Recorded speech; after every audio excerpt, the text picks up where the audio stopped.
Wow. Ismi nima buni? Burgut. Burgut. Yo'q, buni bilaman. Burgut laqabi bormi? Qanjiga.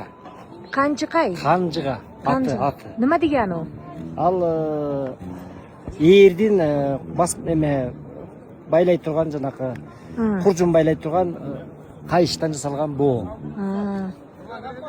Qo'lga o'rgatilgan. Баягы бүркүт аңчылыктан олжолук айтсын деп ошо канжыга коюлган да.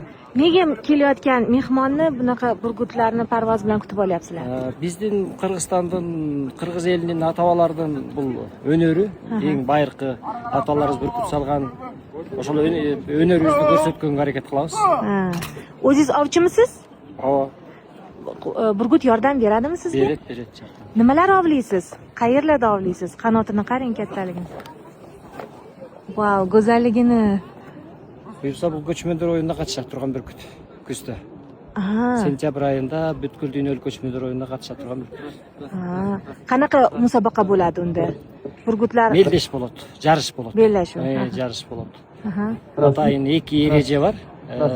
Түлкүнүн терисин катуу ат менен сүйрөтүлөт. Марадан марага. Экинчиси эт менен 200 метр аралыктан чыкырылат бүркүт колго.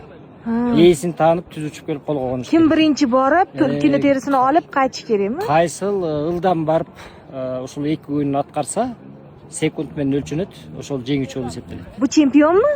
Кыргызстан ичинде чемпион. Chempionmi? Kırgızistan içinde. Qanjig'ay, salom. Zo'r. Gap yo'q. Ismingiz nima usta? Атым Түгөлбай Абдыкадыров. Abduqadirov. Zo'r. Өзбек туугандарда Абдыкадыр деген аттар көп болуш. Juda ko'p. O'zbekistonda bo'lganmisiz? Болгон. Yoqqanmi mamlakatimiz? Жаккан. Buni dahshatligini.